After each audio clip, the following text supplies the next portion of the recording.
Wouldn't it be great if you could ask your data anything at any time?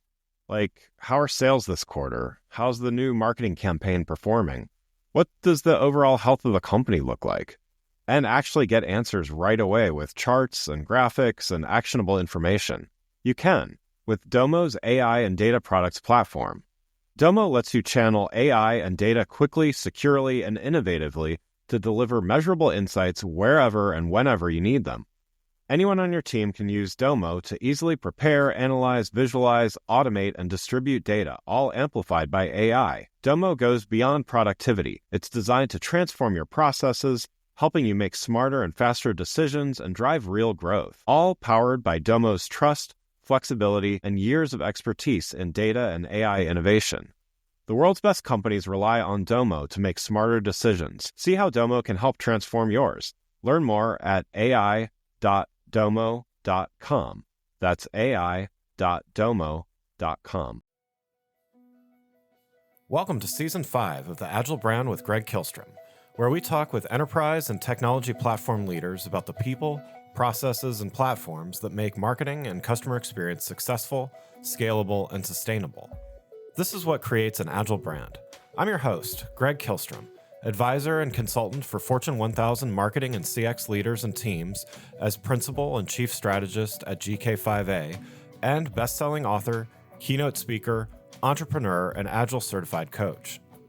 The Agile Brand podcast is brought to you by TEKsystems, an industry leader in full-stack technology services, talent services, and real-world application. For more information, go to teksystems.com. To sign up for the Agile Brand newsletter and get the latest insights and articles on marketing technology and CX, or to purchase a copy of my latest book, House of the Customer, go to gregkihlström.com. You can also find all my books on Amazon and other retailers. And now on to the show. Today we're going to talk about the power of finding the right channel to share your expertise with others while finding ways to continually learn more. To help me discuss this topic, I'd like to welcome Jonathan Rivera, founder of The Podcast Factory and host of ResultsLeader.fm. Jonathan, welcome to the show. Greg, it is an honor to be here. I'm stoked to hang out with you once again, man. And I'm hoping we can drop some serious value for your listeners today. Yeah, love it. Yeah, looking forward to it. And yeah, thanks for having me on your show as well. So this is glad to be doing this and having you share some of your knowledge with my audience. So why don't we get started by give a little background on yourself and what you're currently doing? I tell people I do as little as possible. And it's taken me a long time to figure that out. And as an entrepreneur, it's hard to do that because we want to wear all hats, especially when we first get started. But I run the Podcast Factory, and my mission in life is quite simple. The right words from the right person at the right time can change a life. And I have dedicated my life to using the medium of podcasting to get good, uplifting, positive messages out there to the people who most need them. And so I work at the company. I might be the face of the company, even though you can't see me right now, but I have an absolutely amazing team behind me running the operations and helping our experts get their messages into the ears of the right listeners so that they can have a transformation. Love that. Yeah, and definitely it takes a team to do this stuff well, right? So I completely agree. So you got into podcasting well ahead of the recent surge, right? So you got into podcasting, I believe, in 2013. And so what initially led you to the format? I know, podcasting was around before that even, but, last few years, it seems like everybody's starting one or talking about them. But, what led you initially to kind of find this format and focus on it? Here's a little secret, Greg. Now, you said 2013, and I'd be honored to say, yes, that's when I jumped in. That's when I started the Podcast Factory. I did my first podcast episode in 2008. Okay. And it's still out there, bro. It's still out there, and it's as horrible as ever. Nice. But that's the good and the bad of it, right? Because The good is this medium sticks around. You can record something and it lasts. If you record the right thing, something timeless, something evergreen, it sticks around for years and years and years. And I like to say it's one of the most valuable assets you can have in your business, because when you do it correctly, it gives you an ROI year after year after year. And that's what I love about it. The reason I started podcasting was because I couldn't write. I'm not an epic writer like you, sir. When I got online and they were talking about thought leadership, they were telling me I needed to have a blog. And I didn't even make it out of high school. High school dropout. I'm like, blog what? No. So I had to find another way to get my message out there, another way to connect with people, build my brand, build my platform. And fortunately, I had just picked up my first MacBook and I found GarageBand on there. And I was like, look at this. I can record my voice. Well, I can talk. And then I'm a little nerdy, as you know. So I figured out how to make the connections, how to get it into iTunes, how to get it onto my website. And I was the first amongst all of my friends to have a podcast because I was nerdy that way. And it was just my way of carving out a little spot online for myself. Yeah. Nice. Yeah, no, that's great. I mean, I guess I got into it in the inverse way of I'd written a book and I was trying to find another way to use it. I think you and I both share a love of content strategy and just trying to make things work as make content work as hard as it can, in a number of different ways. And so, I was just trying to find. I feel more comfortable writing than particularly back in when I started my show. But yeah, it's interesting kind of how people get into it. I mean, how do you, because you work with a lot of other people that have their own podcasts, do you see similar stories to your own, or does it really just kind of run the gamut? It's all over the place, man. At this point, we started the agency in 2013, as you said. And in that time, we've helped, I want to say it's 119 experts launch their shows. It might be more at this point. And it's all over the place. It just, everybody has a different personality. There's people who get into it and they're like, I don't want to do this, but I have to. And it's kind of like your story, right? You were trying to get better at the speaking thing and you added this to get your reps in, to get better, to strengthen that muscle because you knew it would help you. And I see a lot of that. Then I see people that have the ego and just want to rap and they just jump on there and do it. So it really runs all different directions, depending on the person. But what our folks have in common, just like you, is we have this insatiable curiosity. We want to learn, we want to grow, we want to get better. And part of that is helping the people around us get better. So we all have that servant mentality that we want to help people around us grow. And so, they come from all different directions, all different ways. But the one thing we all have in common is we want to help. Yeah. And so you started the company about 10 years ago. You've been podcasting longer than that. You probably have a different purview, I guess, than, I've certainly seen a surge in podcasts growing, and there's certainly been a lot of like M&A activity and a lot of dollars being put into it. But, what have you seen as far as interest in podcasting? I mean, do you think this is a trend that's going to, kind of a bubble that's going to burst, or, do you see this as something that's lasting for some of the reasons you mentioned? Bro, you just told me I was in business for 10 years. How is it not lasting? Right. Fair enough. You said 10 years. And I'm like, damn, has it been that long already? And I started even before that, right? 5 years before that. And you got to think about when I started, there wasn't as many iPhones out there. Yeah. People were still using iPods. In fact, I was using an iPod to get podcasts, and you had to plug your iPod into your computer and download the podcast. So the level of difficulty to get a podcast meant that your listeners were more dedicated, more into it, more tech savvy. Nowadays, what we're seeing is you can turn on your Tesla and have a podcast app in there. Right. It's just like that. So it's available everywhere. I can talk to Alexa right now in my living room and tell her, hey, Alexa, play Results Leader. And boom, show's on.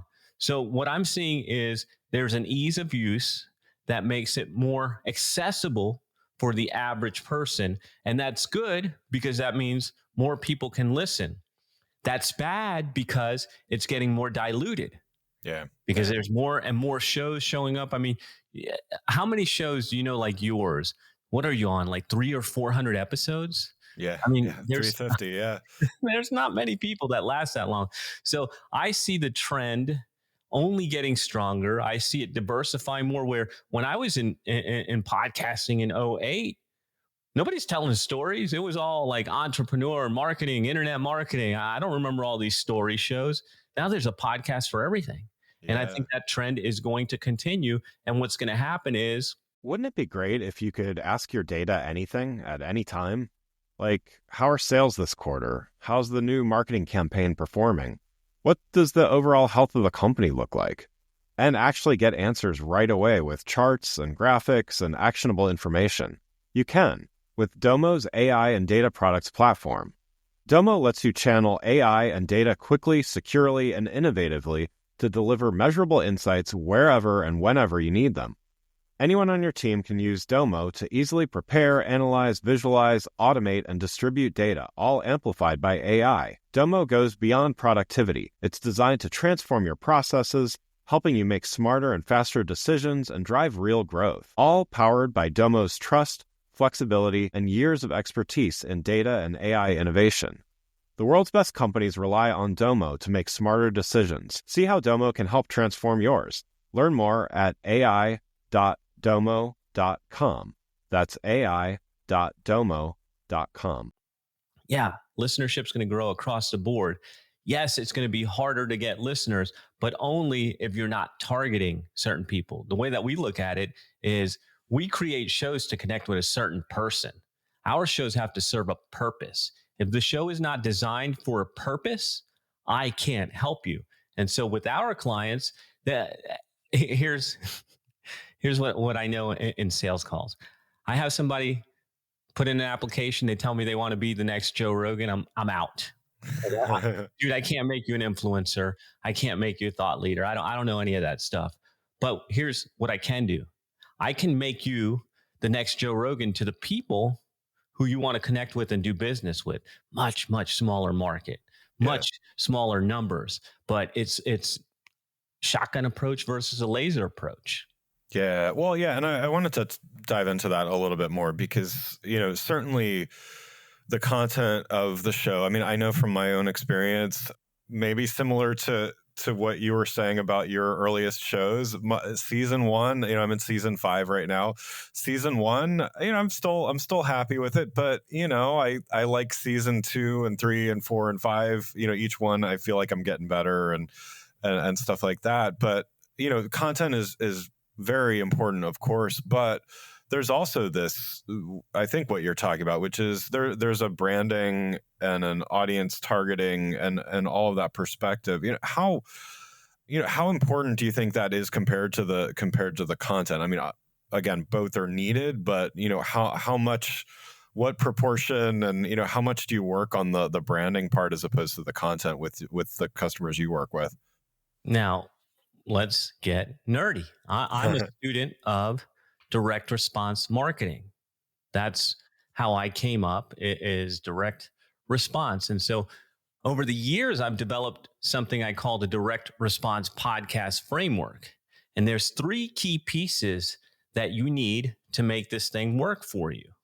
And the content is one of those pieces, spoiler alert. But first, we start with what we call the client cloner. And we want to get our signal crystal clear to the exact person we want to talk to. Because the people that I work with are business owners who want to have a podcast. And that's different than what we see in the world. All these people getting in are, I'm a podcaster. My podcast can make me money. I'm a YouTuber. My YouTube's going to make me money. No comprendo. I don't know that language. Right. Okay. Right. If you're a business owner and you have a mission and a message and you can help people transform, then we want to get crystal clear on the people you can help. And we do that through the client cloner. That's the first part of the direct response podcast framework. Yeah. After that, and here's where I think so many people get it wrong. And how do I know? I did it. Duh. I've been podcasting forever and a day. I'm like the Fred Flintstone of podcasting. So I've made this mistake, but never asking yourself, what do I want this podcast to do for me? Yeah. Because people come in with that, yeah, I get it, that servant mentality. I want to help people. That's good, but help them to what? What transformation? Just listening to you is not going to help them. There's got to be more to it. And so step number 1, get crystal clear on who we're speaking to, the client cloner. Step number 3, I skipped a step. Step number 3 is going to be the client matrix. How do we get that listener from out there to in here? How do we get them from listening on the road to joining my email list, to getting on the phone with me, to joining my program? We got to map that out, right? And so now we know who we're talking to, what we want them to do. Now we sandwich that. In the middle, we have something we call the content vault, which is what you were talking about. How important is the content? The content does the heavy lifting. We know who they are. We know what we want them to do. The content is what convinces them to do it. Each show knocks out another objection until they're ready to work with you. And that's how we put the pieces together. Step number 1, get crystal clear on who we're speaking to with the client cloner. Step number 2, the content vault. What do we need to say to them to get them to do step number 3?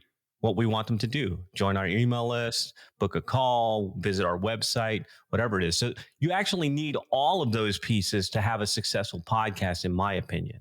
Yeah. Oh, that's great to hear it like that. And yeah, I feel like I've been learning as I go here as well. But yeah, it's definitely important. I know, again, in my experience, it took me a little while I started with one kind of hypothesis, you could say, and kind of shifted a little bit, but definitely having the purpose and being more clear in that, definitely, I've seen phenomenal growth in this show. And I feel like the people that listen regularly are getting consistent content and consistent messaging, as opposed to being a little all over the place. Before we continue, I'd like to introduce you to a sponsor of the show, Partner Hero. Customer service outsourcing has long been available mainly to large enterprise businesses with long-term contracts and onerous procurement processes. Partner Hero is challenging business as usual and bringing the benefits of outsourcing to small and medium businesses as well as startups. With short, flexible contracts and fast ramp-up times, Partner Hero is making customer support outsourcing a viable option for small and medium businesses and startups.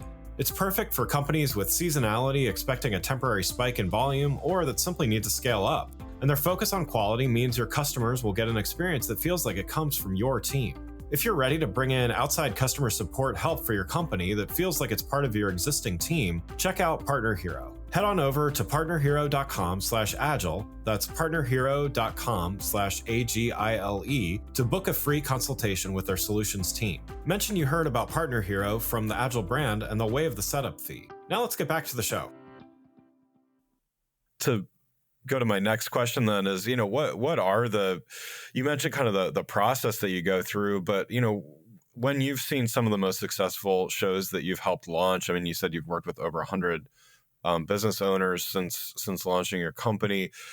Are there any common elements of the most successful shows that you can see? Anything that comes to mind?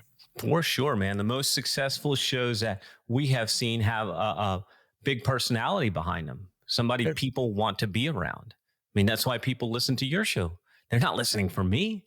They're listening for you. They come back every week and you're the one consistent thing there.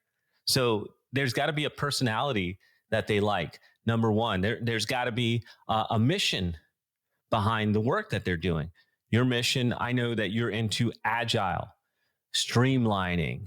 And my favorite thing about you is the hypothesis, the testing, the scientific approach to marketing. Not everybody talks about that. So that's a unique angle, a unique flavor that's unique to you. That's your message. And then consistency. And you're the king of consistency, right? This is why you have success, because most people would have quit when the hypothesis didn't work out.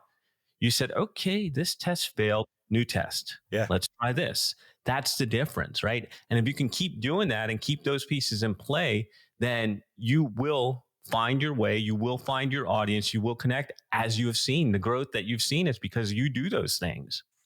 Yeah. Yeah. I mean, that's really to me, that's agile, that's living the agile, right? It's not, and as I always say, it's not that everybody needs to be a scrum master. It's everybody needs to be prepared to, I mean, some of it I look at as having humility to say, you know what, I think every idea that I have is amazing, but not all of them tend to work out. So, but some of them do, and I think when I'm sure you've seen this as well, the truly successful people that I admire failed way more than they ever succeeded, and so that's sort of when you're living it, it always feels different, right? You always feel like, man, I'm never going to get past not even failure, but less than success. But it really, that's, as they say, it's the greatest teacher, right? So I totally agree. I mean, by that token, then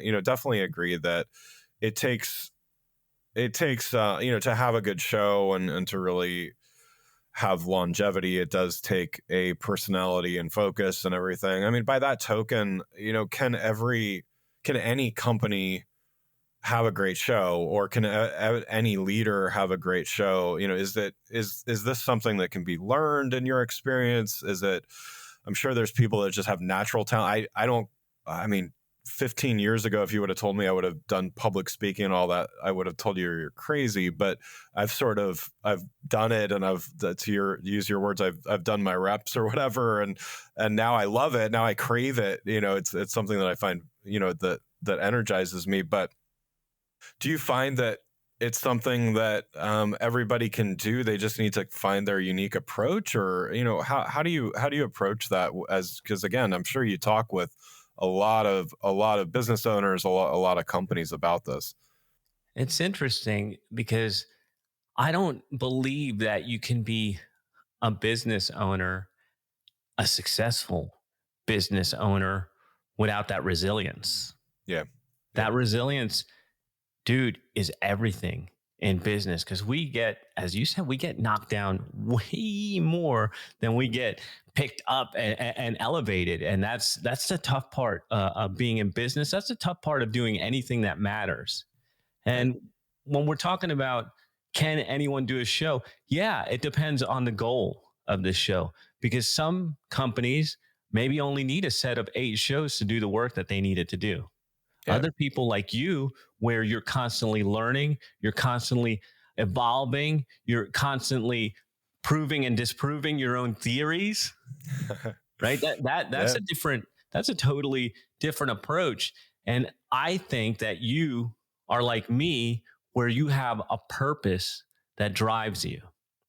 I've shared my purpose, right words, right person at the right time. That gets me out of bed every morning to have this conversation with you, to help our hosts connect with their listeners, to get people the words they need to uplift and inspire them, motivates me. So I'm going to keep showing up every day. The reality is striking. While we can stream movies on demand and order anything to our doorstep within a click, healthcare interactions often feel needlessly complex.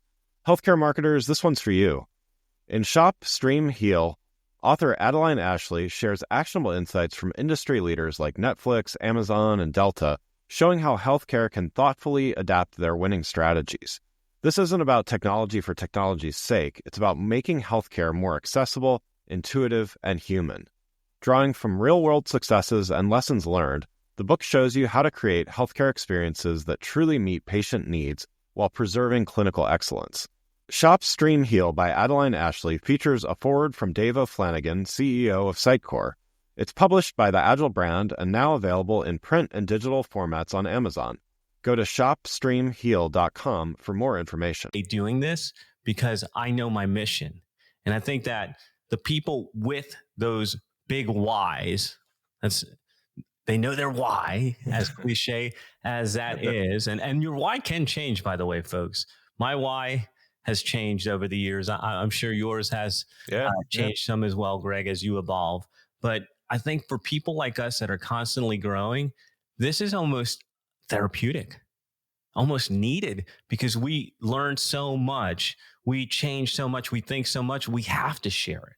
If we don't share it, we're doing a disservice to our market. We're holding out on people. And I'm a Christian man. I'm here to serve. And so I have to do this because this is what God put me on the earth for. And so I think that it can be used in different ways. The longevity part is a whole different thing. And that's when you're really getting into purpose and mission and why you're doing things that get you out of bed. But you have to have that if you're an entrepreneur. Yeah, definitely. Last thing I wanted to talk about, we've touched on this in a little bit already, but we're surrounded by influencers. I read a Forbes article recently. It says there's about 50 million people who identify as, quote unquote, influencers around the world.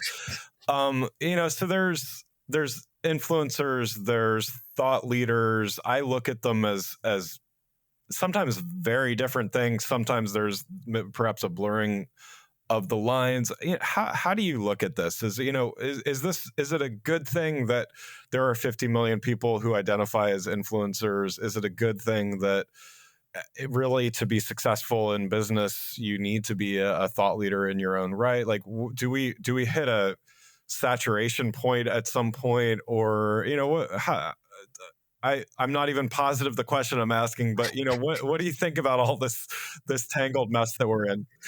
You want me to poo-poo on that? Let's just poo-poo on influencers and thought leadership. That's what we need to do. Go for it. My take is thought leadership is BS. And a lot of people aren't going to like that because a lot of people are out there selling thought leadership coaching and branding and all that. And I think thought leadership is useless. Thoughts, ideas without execution do not matter. And in fact, that's the driving force behind my show, Results Leader. Thought leadership is easy. Results leadership is hard. We only want to talk to people who get results. And I think it's the same for you. You go into a company and you just share ideas and smile and look at them. They're going to say, so what? Right. So what?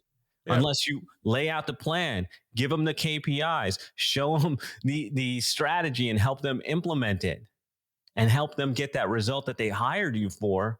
That's all that matters. And so I started my show Results Leader because of the fact that I saw too many people calling themselves thought leaders, especially after COVID. People lost jobs and now they're thought leaders. What are you leading? Like you just lost, you're unemployed. What are you leading? And that was my flag in the ground saying, I don't think so. We're going to shine the light on people who are actually doing things that matter, doing things that make a difference, delivering transformations. And so that's my thought on thought leaders. Now, the influencer thing, I think it's BS as well. What is an influencer? Hey, I'm going to grow my social media account to so many followers that people are going to pay me to what? Throw a soap ad in there? Right. Sell a tchotchke? I don't understand like this idea. And it's a YouTube generation, right? They've seen these people on YouTube grow so big and then get product placements and make ad money that everybody wants to be an influencer. Bro, the most influential person is a person that can help you make a change. These people calling themselves influencers are trying to sell you whatever crap they're getting paid to sell. I think the real influencers are us, you and me, the people getting results for our clients, the people making a change, the people making a difference in the world. And so I think it's just a bastardized name. Lazy people want to jump on a bandwagon that they don't even really know what it means. And most of them will never accomplish anything. Yeah, no, I hear you. I think it's, that's what I love about that you call your show, Results Leader is for that reason. Because I feel like it's similar enough to a thought experiment is fun to do, right? But it's not going to be the same as an actual experiment with actual results. And I always try to, when I spend time writing a book, I always try to create some kind of practical framework or something that, okay, I spout a lot of ideas in a book and, a 300-page book has a lot of thoughts and ideas in it, but I always try to give something where, okay, now you can use this tool to actually do something or measure something, or, and I think to that extent, I gravitate. Maybe it's just my pragmatism, or I'm not sure what it is, but I agree with you there. Yeah. It's been great talking with you. If folks want to listen to your show and learn more about you, where should they go? Well, the show is called resultsleader.fm, and that's where you go to listen to the show. The website is thepodcastfactory.com. If you've got a mission and a message and you need help getting it out there, that's what we do. And if you want inspiration, we've got over 90 shows on there right now with different experts sharing all kinds of perspective on different areas of your life. Wonderful. Well, again, I'd like to thank Jonathan Rivera, founder of the Podcast Factory and host of Results Leader FM, for joining the show. You can learn more about Jonathan and the Podcast Factory by following the links in the show notes. Thanks again for listening to the Agile Brand with Greg Kihlström podcast, brought to you by Tech Systems. If you enjoyed the show, please take a minute to subscribe on your podcast channel of choice and leave us a rating so that others can find the show more easily. You can access more episodes of the show at www.gregkihlstrom.com. That's GregKihlstrom.com. To get a copy of my latest book, House of the Customer, visit my website, or you can find it on Amazon or other retailers. The Agile Brand is produced by Missing Link, a Latina-owned, strategy-driven, creatively fueled production co-op. From ideation to creation, they craft human connections through intelligent, engaging, and informative content. Until next time, stay agile.